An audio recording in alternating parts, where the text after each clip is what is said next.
زین العابدین خاموش ہو جاتے ہیں، اس وقت لوگوں نے دیکھا کہ یہ حسین ابن علی کا شہزادہ ہے،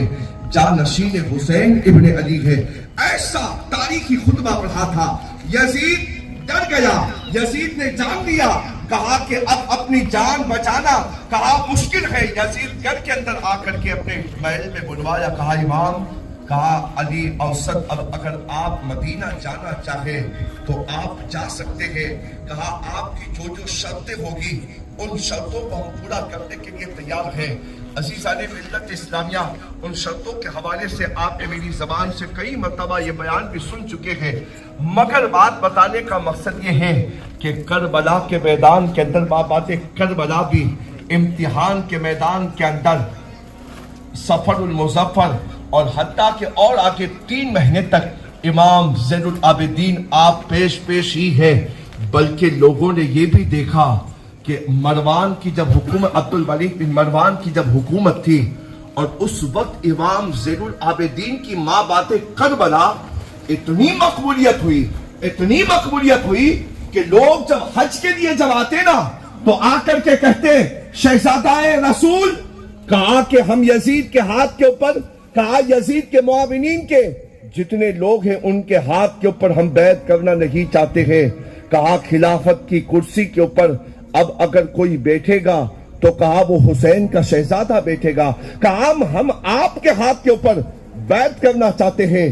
مگر امام زین العابدین کی مقبولیت ایسی تھی کہ جب حج کے لیے گئے نا، حج کے لیے جب پہنچے ہیں حرم شریف کے اندر، اور حرم کے اندر آج ہم اور آپ بھی جاتے ہیں، کعبہ شریف کے یہاں حجر اسود کے بوسے کے لیے کتنا ہجوم ہوتا ہے۔ امام زین العابدین جب پہنچے نا حرم کے اندر، اتنے حسین تھے، آپ کے اتنے حسین تھے، حرم کے اندر ابھی قدم رکھنا تھا اور شہزادہ رسول کے قدم بوسی پر ہی سارے حرم کے اندر لوگوں نے 2 صفیں بنا لی، قطار لگی۔ اس وقت یہ عبد الملک نے جب یہ منظر دیکھا، کہا کہ میں اتنا بڑا بادشاہ ہو کر کے، کہا کہ میرے ادب کے لیے کوئی کھڑا نہیں ہو رہا ہے، اور امام زین العابدین کی آمد ہوئی، آئے اور آپ نے آ کر کے بوسہ لیا، اور تمام لوگ تعظیم سے کھڑے ہیں، اور پھر امام زین العابدین روانہ ہو گئے۔ اس بدبخت ظالم عبد الملک بن مروان کو یہ بات اچھی نہ لگی، اس نے اپنے آدمیوں سے کہا کہ یہ کون ہے، وہ جانتا تھا، اس کے باوجود پھر بھی اس نے پوچھا۔ اس وقت وہ شاعر فرزت موجود تھا، اس نے کہا کہ تو اگر میرے جسم کے اوپر اگر تو تکلیف نہیں پہنچاتا ہے تو کہا کہ سن لے،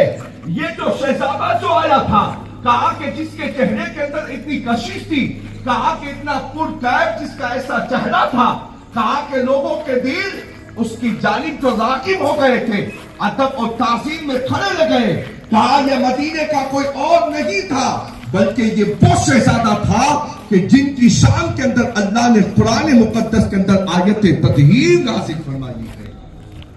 اس کے اندر یہ حسد پیدا ہوئی، کہا کہ اگر روئے زمین کے اوپر اگر یہ شہزادہ رسول، اگر حسین کے بیٹے اگر موجود رہیں گے تو اپنا تخت و تاج کہا ختم ہو جائے گا، مٹی میں ملا دیا جائے گا۔ لوگ حج کے لیے آتے، بڑے بڑے